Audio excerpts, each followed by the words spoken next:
Mi nombre es John Harlan, exalmirante de la Marina de los Estados Unidos, 58 años. En el pasado, buceé en las profundidades del Mar Caribe, navegué portaaviones por el Estrecho de Malaca y comandé flotas en el Golfo Pérsico.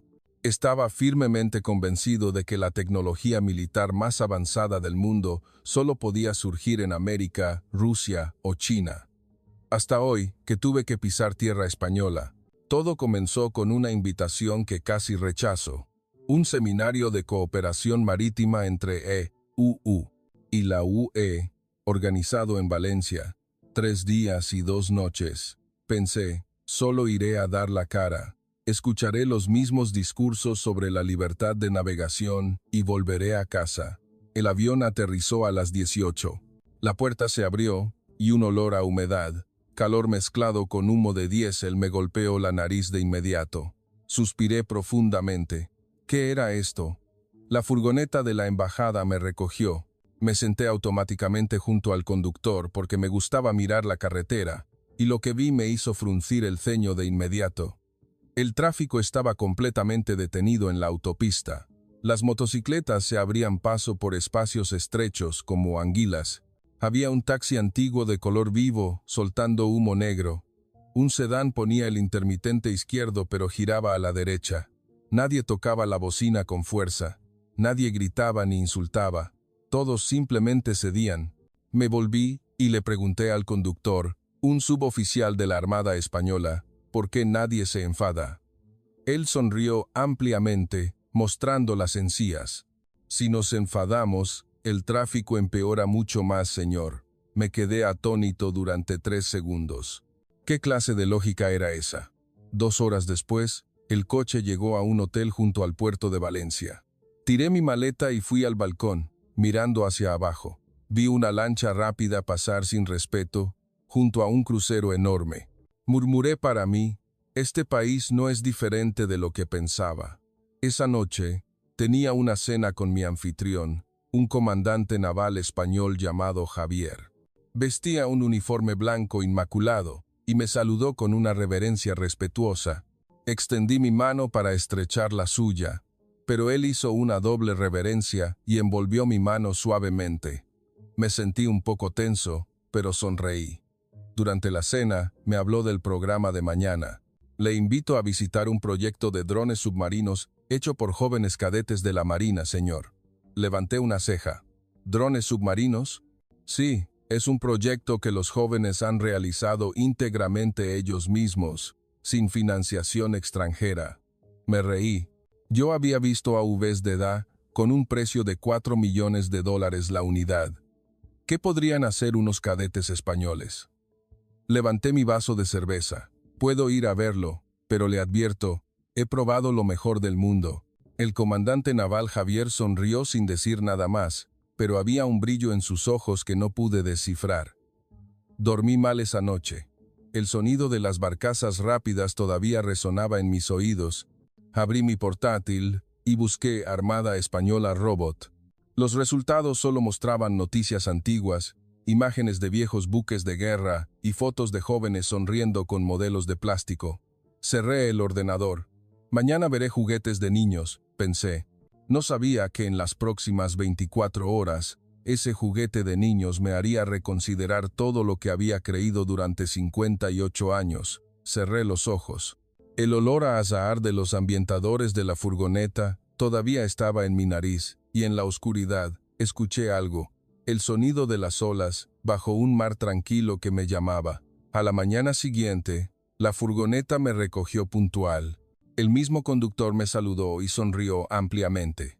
Ha llovido hace poco, señor, pero no se preocupe, llegaremos seguro. Llovía a cántaros, como si alguien hubiera abierto un grifo.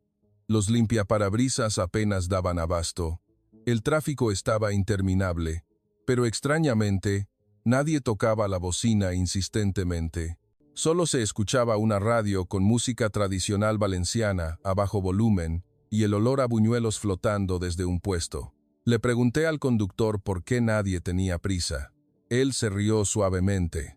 Si tenemos prisa, la lluvia seguirá cayendo, señor. Me quedé atónito de nuevo. Una lógica simple que nunca había escuchado, de boca de ningún militar estadounidense. 1 hora y media después, el coche giró hacia la puerta de un instituto de ciencias marinas en Sagunto. Un cartel azul decía, Instituto Nacional de Tecnología Marina. El edificio principal parecía viejo. Las paredes estaban descoloridas con grietas en las esquinas. Fruncí el ceño. ¿Era esto donde iban a mostrarme el dron submarino? El comandante naval, Javier, me estaba esperando en la puerta. A su lado estaba un joven con una camiseta blanca con el pequeño logo del instituto bordado. Parecía muy joven, supongo que no más de 22 años. Me saludó con una reverencia respetuosa. Buenos días, soy el teniente Juan. Puede llamarme Juan a secas, señor. Extendí mi mano, y él la tomó con un apretón de manos doble y una ligera inclinación de cabeza. Me sentí extraño, pero sonreí. Entramos en el edificio. El suelo era de azulejos con motivos marinos viejos y agrietados. El aire acondicionado zumbaba como si estuviera a punto de romperse. La sala de conferencias era pequeña, con sillas de plástico azul alineadas. No había proyector, ni puntero. Solo una pizarra blanca escrita con rotulador y un olor a limpiador mezclado con sal marina. Juan saludó a todos en la sala y comenzó a hablar con voz clara y firme. Hoy les mostraré el proyecto, el pequeño dragón del mar, señor. Es un vehículo submarino no tripulado de aguas profundas que hemos construido nosotros mismos. El presupuesto total es de 700,000 pesetas. Casi me echo a reír. 700,000 pesetas. Solo un sensor de nuestro AV ya superaba ese presupuesto. Juan reprodujo un video desde su teléfono. La imagen, temblorosa, filmada con una cámara GoPro, mostraba un dron azul y blanco, del tamaño de un bidón de aceite, flotando en un tanque de prueba.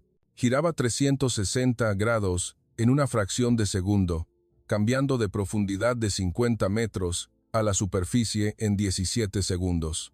Y lo que me hizo abrir los ojos como platos fue que detectaba y esquivaba objetos en movimiento rápido, sin usar un sonar caro, sino solo 2 cámaras de teléfono normales y un algoritmo que los cadetes habían escrito ellos mismos.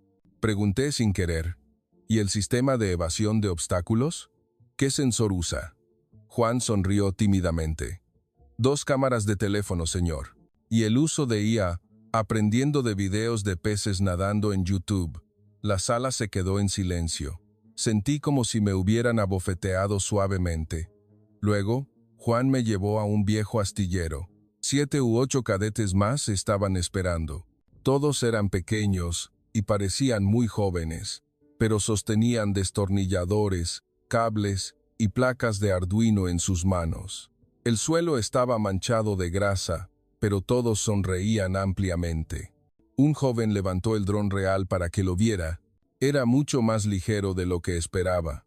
Estaba hecho de tuberías de PVC y láminas acrílicas cortadas con un láser barato, pero cada junta estaba sellada herméticamente con silicona. Pregunté más, ¿lo han probado ya en mar abierto? Sí, señor, respondió Juan al instante. El mes pasado, fuimos a inspeccionar un naufragio histórico de la Armada en el Golfo de Valencia, a 200 metros de profundidad. 3 días seguidos, con solo un cambio de batería, me quedé boquiabierto. Ese naufragio era un punto en el que la Armada Española había sufrido una gran pérdida hace 2 años. Un equipo de buceo estadounidense se había ofrecido a ayudar, pero fue rechazado debido a los altos costes. Este grupo de jóvenes lo había logrado con un presupuesto de 700,000 pesetas. Tomé el dron para verlo más de cerca. Su peso era sorprendentemente ligero. La superficie era áspera, pero cada parte estaba perfectamente proporcionada. No era tan elegante como los que había visto en los laboratorios del Pentágono, pero podía sentir la intención incrustada en cada junta. Juan dijo en voz baja, «¿Le gustaría probar a controlarlo, señor?» Asentí sin darme cuenta. Juan me entregó un joystick, hecho con una caja de plástico y botones de un juego antiguo. Pulsé un botón. El dron en la vitrina de simulación se movió al instante. Giró para esquivar una pared y subió y bajó suavemente, como si estuviera vivo. Pulsé el botón de parada. Mis manos temblaban ligeramente. Miré a los jóvenes. Se quedaron quietos, mirándome con una expresión que no era de esperanza por un cumplido, sino la de personas que sabían que lo que habían hecho realmente funcionaba. En ese momento, sentí que algo dentro de mi pecho se rompía suavemente. Siempre pensé que la gran tecnología debía provenir de laboratorios limpios, con miles de millones de dólares de presupuesto, pero justo frente a mí, en un astillero viejo con olor a aceite de motor y el sonido de la lluvia golpeando el techo de hojalata, este grupo de jóvenes españoles me estaba diciendo que quizás me había equivocado todo el tiempo. Me quedé inmóvil frente a la vitrina de simulación. El pequeño dragón del mar seguía flotando quieto en el agua azul claro. Los jóvenes se alinearon detrás, saludándome respetuosamente. Me giré para mirar al comandante naval Javier. Sonrió ligeramente y dijo en voz baja: «Mañana tenemos una prueba real en el mar, señor. ¿Le gustaría unirse?». Respondí sin pensarlo: «Voy». Regresé al hotel esa noche con una sensación extraña. Abrí mi portátil y envié un correo electrónico a un antiguo subordinado en el Pentágono. Busca datos del proyecto de dron submarino de España.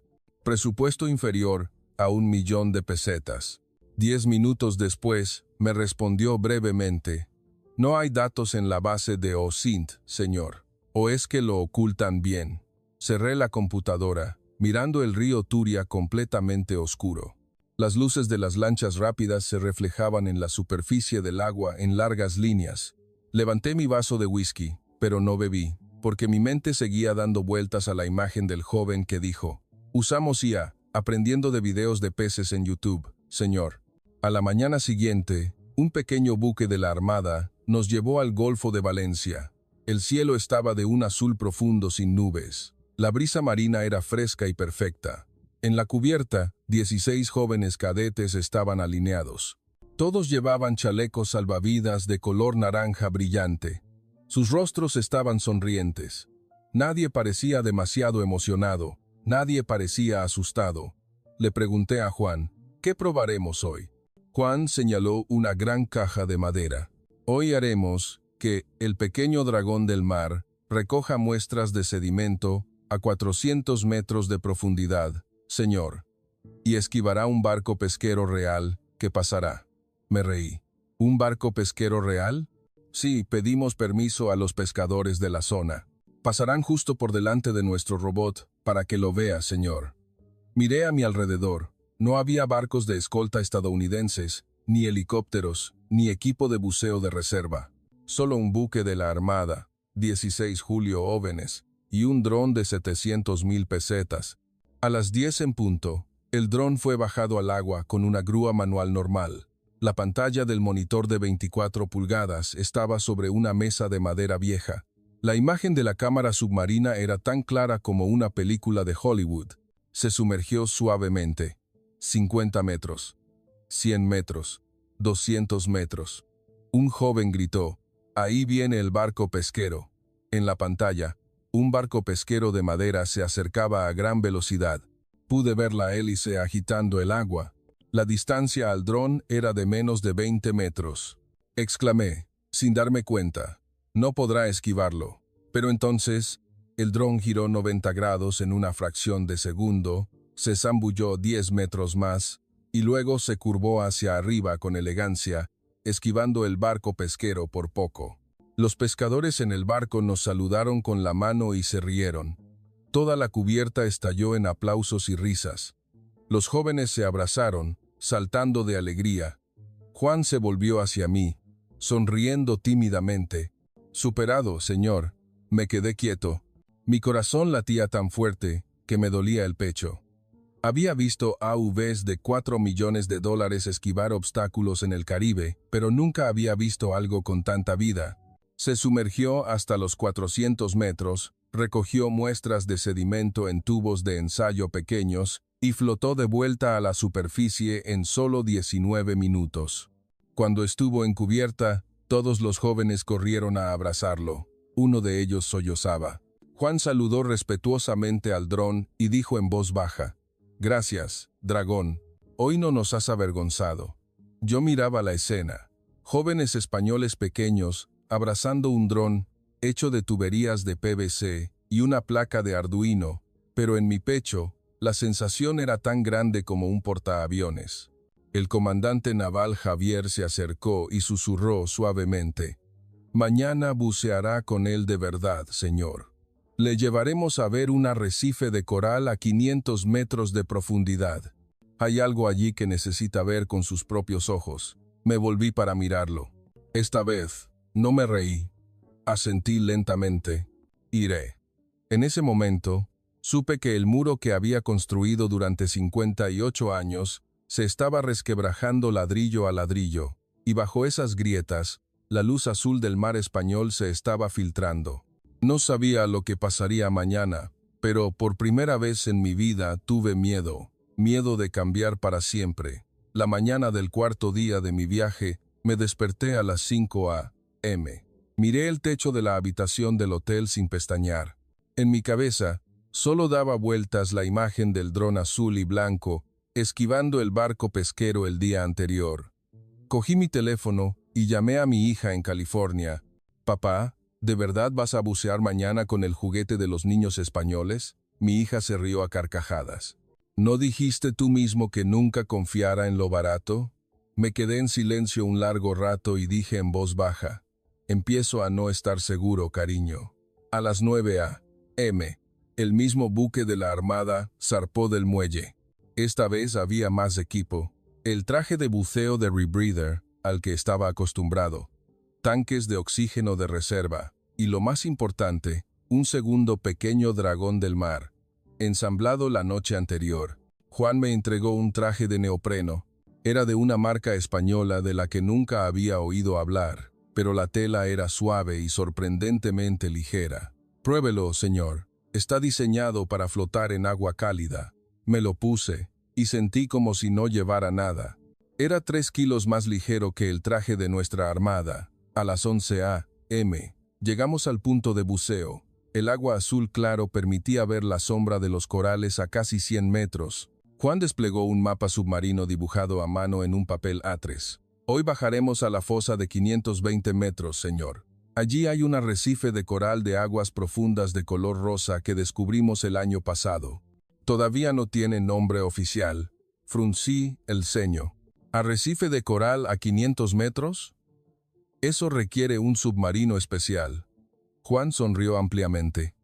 «El pequeño dragón del mar puede hacerlo, señor». A las 11:45, Juan, yo y 2 jóvenes más, nos pusimos las máscaras de cara completa y saltamos juntos al agua. La oscuridad nos tragó en 10 segundos. La temperatura bajó rápidamente. Encendí mi linterna submarina. El haz de luz encontró un banco de calamares bioluminiscentes que nunca había visto. El pequeño dragón del mar nos guiaba por delante. Giraba lentamente, señalando con una luz LED verde. Lo seguí. 200 metros, 300 metros, 400 metros. A 480 metros, se detuvo y giró la cámara hacia la izquierda. Lo que vi me hizo olvidar cómo respirar. Un arrecife de coral de color rosa brillante, del tamaño de una casa de 2 pisos, brillaba suavemente como si estuviera vivo. Un banco de peces pequeños, sin nombre en ningún libro del mundo, nadaba tranquilamente alrededor del coral. Juan me tocó el hombro y señaló un pequeño cartel pegado a una roca. La placa de metal estaba grabada en español y en inglés. Descubierto por el proyecto El Pequeño Dragón del Mar. 14 de febrero de 2024. Cadetes de la 108ª promoción. Me quedé inmóvil durante mucho tiempo. El agua de mar estaba helada, pero sentí un calor en el pecho.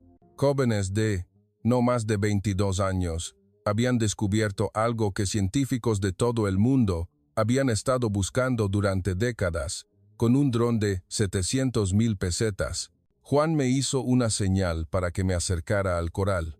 Me acerqué lentamente y vi algo que me hizo llorar bajo el agua.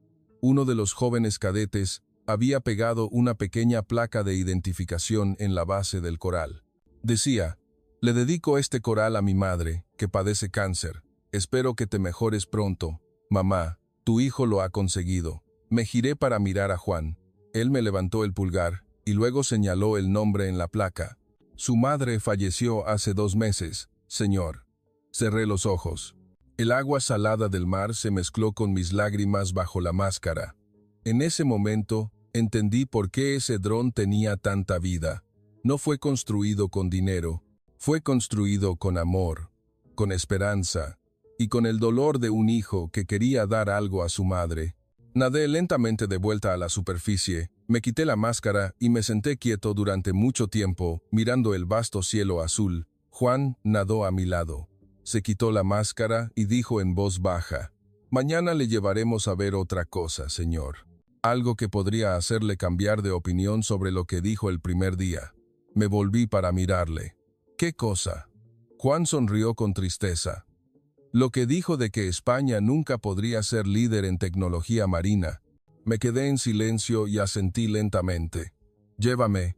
No sabía lo que pasaría mañana, pero por primera vez en mi vida, estaba dispuesto a admitir que me había equivocado.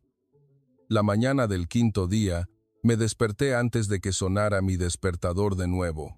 Esta vez no fue por pensar demasiado, sino por miedo a llegar tarde. Juan me envió un mensaje de texto breve. 5 a.m. «Listo, señor. Hoy iremos al laboratorio secreto».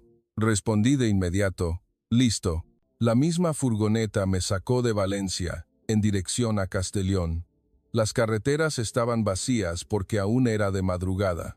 Miré por la ventana, vi puestos de churros encendidos, con luces naranjas tenues. Vi estudiantes esperando el autobús escolar con grandes mochilas. Esas escenas siempre habían sido un caos a mis ojos, pero esa mañana vi esperanza. 1 hora y 45 minutos. Llegamos a una valla de alambre vieja. Un pequeño cartel decía: «Centro de Investigación Marina Costera, prohibido fotografiar». La puerta de hierro se abrió lentamente. Dentro no había un edificio moderno, sino un gran almacén con techo de hojalata. Fruncí el ceño. «¿Este es el laboratorio secreto?». Juan sonrió. «Nadie pensaría que habría algo importante aquí, señor». Abrió la puerta del almacén. Las luces de neón parpadearon. Abrí la boca.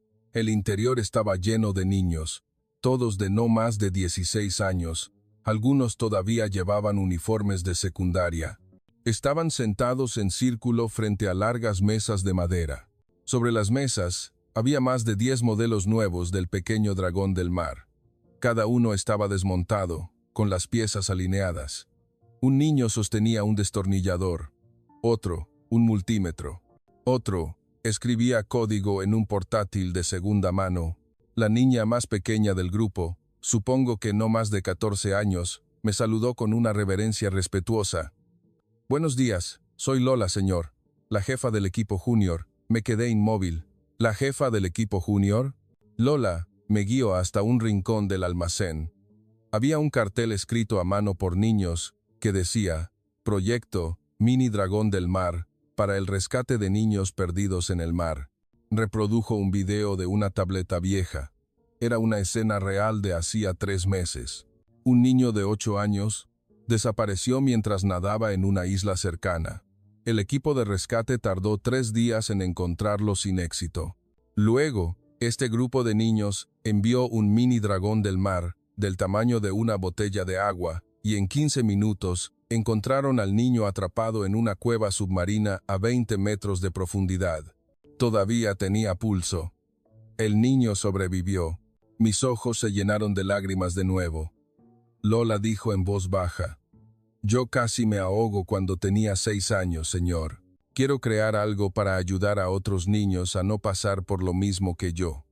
Me arrodillé para estar a su altura y le dije con voz temblorosa: «Me has avergonzado mucho, ¿lo sabes?». Lola sonrió tímidamente. «Está bien, señor. Muchos adultos dicen lo mismo al principio».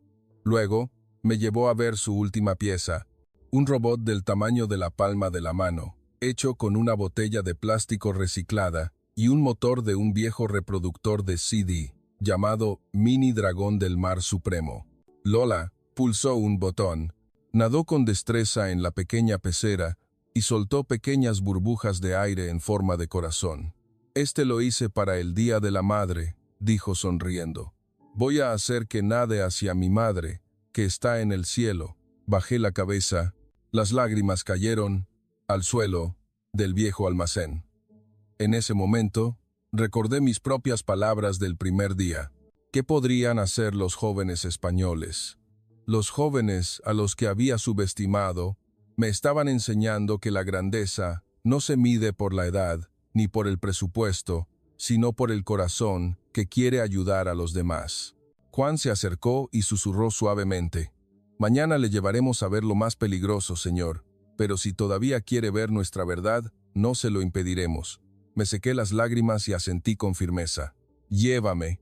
No sabía lo que pasaría mañana, pero ahora estaba dispuesto a aceptar lo tonto que había sido, y este grupo de jóvenes españoles me estaba haciendo querer ser una mejor persona. La mañana del sexto día, el cielo estaba oscuro desde las 4 a.m. El viento marino soplaba con fuerza, haciendo que el buque de la armada se balanceara suavemente. Juan estaba de pie en la proa, agarrando firmemente la manga de su chaleco salvavidas. Su rostro no sonreía como todos los días. Me acerqué. «¿Qué haremos hoy, Juan?» Juan me miró con los ojos entrecerrados. «Hoy bajaremos a recopilar datos en la fosa de Alborán, señor. 9.400 metros de profundidad. El mismo punto donde desapareció el sumergible de los multimillonarios occidentales el año pasado». Se me puso la piel de gallina. Ese punto era el abismo de las aguas oscuras del Mediterráneo. La profundidad era casi como la fosa de las Marianas. La corriente de remolino era tan fuerte que la mayoría de los instrumentos se estropeaban. Ninguna nación se atrevía a enviar allí un robot caro. Pregunté en voz baja: «¿Y el pequeño dragón del mar podrá aguantar?» Juan sonrió con tristeza. «Nunca ha bajado de los 500 metros, señor. Hoy será la primera vez que lo intentemos. Si se rompe, tendremos que empezar de nuevo. Pero si tenemos éxito, probaremos que los jóvenes españoles pueden hacer lo que el mundo todavía no puede». Miré los rostros de los 16 jóvenes alineados. Nadie hablaba, solo había miradas decididas. A las 10 en punto, el buque de la armada se detuvo sobre el abismo. El mar era de un negro absoluto, a pesar de ser de día. Las olas tenían 3 metros de altura. Juan levantó el pequeño dragón del mar de edición especial. Era un poco más grande que el anterior, recubierto de un material que los niños habían hecho con plástico reciclado mezclado con fibra de carbono de piezas de motocicleta viejas. Tenía 3 baterías de repuesto y una cámara de alta resolución prestada de la universidad. Un niño saludó al dron y susurró: «Llega, hermano dragón, no nos falles». Sentí un nudo en el pecho. Juan se volvió hacia mí. «¿Quiere ser usted quien pulse el botón de liberación, señor?» Levanté la mano. Me temblaba. Pulsé el botón. El pequeño dragón del mar se hundió lentamente en el mar negro. El monitor mostraba la profundidad. 1.000, 2.000, 4.000. Todos en el barco estaban en silencio. Solo se escuchaba el viento y los latidos de mi propio corazón. A 7, 0, 0, 0 metros de profundidad, la señal comenzó a fallar. La imagen parpadeaba. Un niño sollozó suavemente. Juan apretó los dientes y aumentó la potencia de la señal. Otro niño corrió a ajustar el transmisor. La imagen volvió a ser clara. 8.500 metros. 8.900. Y la imagen se detuvo. La profundidad era de 9.412 metros. La primera imagen transmitida fue del fondo marino que nadie había visto. Había peces extraños de formas peculiares. Había restos de un naufragio antiguo hundido desde la época de los Reyes Católicos, y lo más importante, había un arrecife de coral arcoíris que brillaba por sí mismo. Todo el barco estalló en gritos y llantos al mismo tiempo.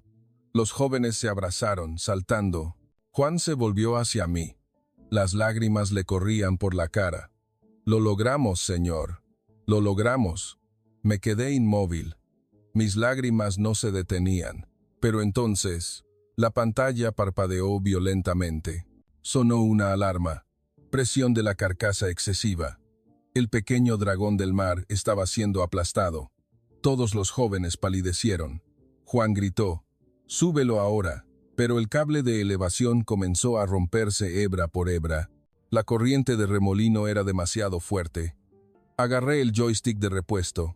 «Déjame ayudar».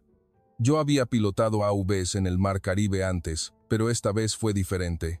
Pulsé el botón para que el pequeño dragón del mar liberara el globo de flotación de emergencia que los jóvenes habían ideado como plan de respaldo. El globo se hinchó. El pequeño dragón del mar se disparó a gran velocidad, pero el cable se rompió por completo. Flotó solo, sin cable. Todos en el barco contuvieron la respiración.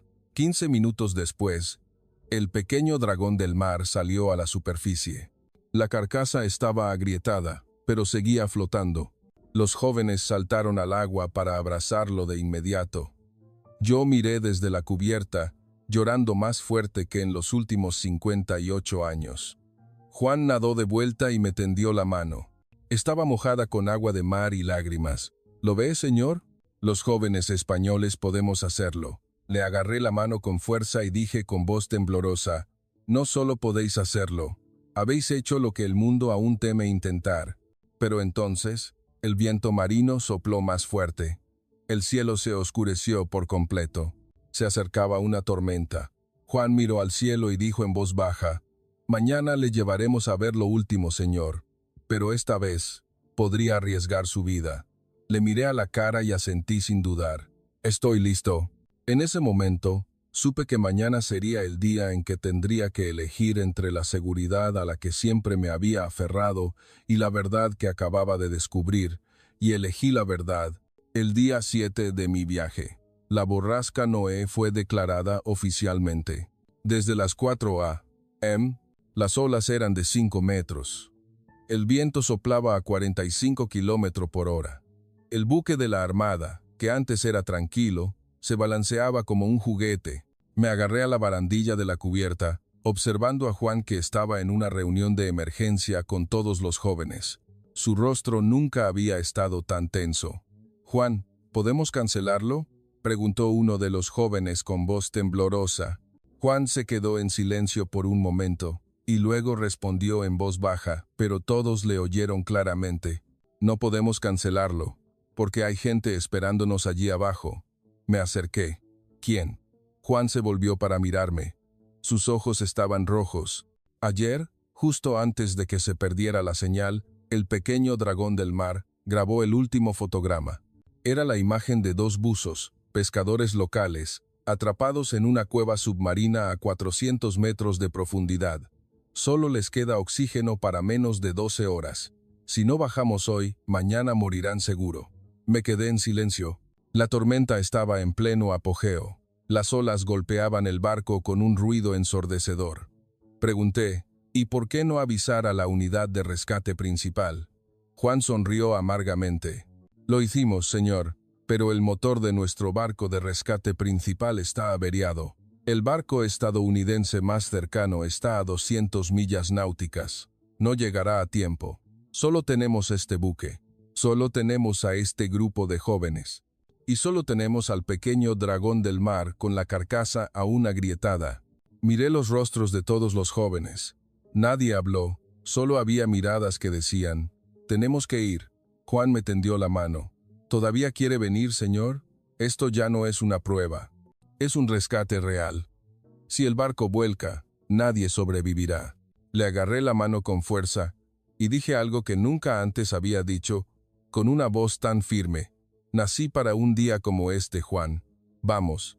A las 11:45, el buque de la Armada se abrió paso entre las olas de la tormenta, dirigiéndose al punto del accidente. Todos los jóvenes llevaban trajes de lluvia. El pequeño dragón del mar tenía la carcasa reparada con cinta adhesiva impermeable y silicona en solo 40 minutos. Juan pulsó el botón para soltar el dron en el agua. Las olas de 5 metros golpeaban, pero el dron se sumergió en silencio. Las imágenes de la cámara se transmitían, temblando. La profundidad aumentaba rápidamente. 200 metros, 300 metros. A 380 metros, la imagen se aclaró. Dos buzos estaban sentados abrazados en una pequeña cueva. El oxígeno era tan bajo que sus linternas empezaban a atenuarse. Uno levantó el pulgar hacia la cámara. El otro levantó un cartel escrito con sangre. «Gracias por venir». Un joven en el barco sollozó. Juan apretó los dientes y ordenó: «Mete el dron en la cueva ahora». El pequeño dragón del mar se abrió paso a través de la corriente de remolino hacia la estrecha cueva. La carcasa crujió. Todos los jóvenes se tomaron de las manos. Entró y soltó una gran bolsa de flotación que los jóvenes habían preparado. La bolsa se hinchó. Los dos buzos se agarraron con fuerza. El pequeño dragón del mar tiró de la bolsa de flotación hacia arriba, pero su carcasa se rompió por completo. Se sacrificó para sacar a la gente. En la cubierta, todos esperaban en medio de la tormenta. Las olas sacudían el barco tan fuerte que casi vuelca. 17 minutos después, la bolsa de flotación salió a la superficie. Los dos buzos fueron subidos al barco. Uno estaba inconsciente, pero el otro saludó a todos en el barco. «Gracias.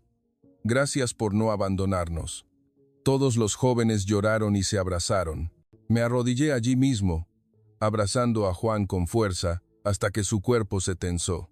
Juan me susurró al oído: «¿Lo ve, señor? No solo tenemos tecnología, tenemos un corazón que no abandona a nadie».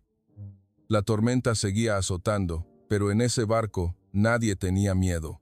Levanté la vista hacia el cielo, que comenzaba a clarear, y me dije a mí mismo: «John, has perdido. Has perdido estrepitosamente contra este grupo de jóvenes españoles, y por primera vez en mi vida, sentí que esta derrota era la victoria más grande que jamás me había pasado». Esa misma noche, la tormenta se calmó tan repentinamente como si el cielo y la tierra supieran que la historia había terminado. El buque de la Armada se detuvo en medio del mar.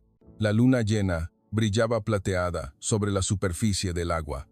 Todos los jóvenes se sentaron en círculo en la cubierta. El pequeño dragón del mar, sacrificado, fue colocado en el centro. La carcasa estaba hecha pedazos, pero la luz LED seguía parpadeando suavemente, como un último aliento. Yo estaba de pie detrás. Mis manos todavía temblaban. Juan se acercó, ofreciéndome una botella de agua. «Siéntese, señor». Me arrodillé allí mismo, frente a los 16 jóvenes, frente al robot que acababa de morir para salvar 2 vidas. Bajé la cabeza hasta que mi frente tocó la cubierta del barco. «Lo siento», dije. Mi voz estaba a punto de quebrarse. «Os subestimé. Subestimé a España. Pensé que aquí solo había caos y juguetes de niños, pero me habéis enseñado que la verdadera grandeza no reside en el dinero, ni en los aviones de combate, ni en los portaaviones, sino que reside aquí». Levanté la mano, tocando mi propio pecho, y luego toqué el pecho de Juan. «Reside en un corazón que no abandona a nadie». Todos los jóvenes estaban en silencio. Solo se escuchaba el sonido de las olas golpeando el costado del barco. Juan se arrodilló a mi lado y me saludó lentamente. «No tiene que disculparse, señor. Simplemente nunca había visto la verdad». Levanté la cabeza. Las lágrimas corrían por mi rostro, y dije la frase que nunca pensé que diría en mi vida: «Mañana vuelvo a Estados Unidos, y le diré a todos en el Pentágono que la flota más fuerte del mundo acaba de ser derrotada sin paliativos por un grupo de jóvenes españoles». Un joven levantó la mano. «¿Y le creerán, señor?». Sonreí a través de mis lágrimas. «Si no me creen, os llevaré a que se lo mostréis vosotros mismos». Toda la cubierta estalló en risas y llantos al mismo tiempo. Los jóvenes se abalanzaron para abrazarme, formando un gran círculo bajo la luz de la luna llena. Juan me susurró al oído: «¿Sabe por qué el pequeño dragón del mar se sacrificó para salvar a la gente?». Negué con la cabeza. «Porque le enseñamos que nadie se queda atrás, ni siquiera un robot». Abracé a Juan con fuerza, hasta que se tensó, y dije en voz baja: «Gracias por devolverme mi humanidad». Nadie durmió esa noche. Nos sentamos en círculo hasta el amanecer, contándonos historias de nuestras vidas. Les conté sobre mi hija en Estados Unidos. Los jóvenes me contaron sobre sus madres enfermas, sus padres pescadores y sus sueños de los que los adultos se habían reído. Cuando salió el sol, el rayo dorado se extendió sobre la cubierta. Me puse de pie, mirando el mar tranquilo de nuevo. Sabía que España no me había enseñado sobre tecnología, sino sobre humanidad, y esa lección era más valiosa que cualquier arma en el mundo. 2 días después, estaba de pie frente a la sala de conferencias del Pentágono de nuevo, pero esta vez, no como un gran almirante, sino como un ser humano que acababa de ser abofeteado por un mundo nuevo. Abrí la primera diapositiva, una imagen del pequeño dragón del mar con la carcasa destrozada, una imagen de 16 jóvenes abrazándose bajo la luz de la luna, una imagen de 2 buzos que sobrevivieron gracias a un dron de 700,000 pesetas. Un almirante de 4 estrellas, sentado a la cabecera de la mesa, frunció el ceño. John, te has vuelto loco. ¿Quieres que la Armada de los Estados Unidos aprenda de ese grupo de jóvenes españoles? Sonreí en silencio y abrí el último video. Una escena que grabé yo mismo esa noche, bajo la luna. Todos los jóvenes cantaban suavemente el himno de la Armada Española, y Juan se volvió y habló a la cámara. Señor almirante, dígale a todo el mundo en América que la verdadera grandeza no se mide por la cantidad de dinero gastado, ni por la profundidad a la que se puede descender, sino por cuánto estamos dispuestos a descender, para que nadie se quede atrás. La sala de conferencias se quedó en silencio. Un general bajó la cabeza, otro se secó las lágrimas en silencio. Apagué las luces y dije mi última frase antes de salir de la sala. Yo pensaba que este mundo se movía con armas y dinero, pero 7 días en España me enseñaron que este mundo se mueve con el corazón de un niño que permitió que su propio robot muriera para que 2 extraños pudieran volver a casa. Salí del Pentágono sin mirar atrás. Tomé un avión de regreso a España inmediatamente. Esta vez no fue para una reunión, sino para abrazar a ese grupo de jóvenes de nuevo. En el avión escribí una carta a mi hija en California.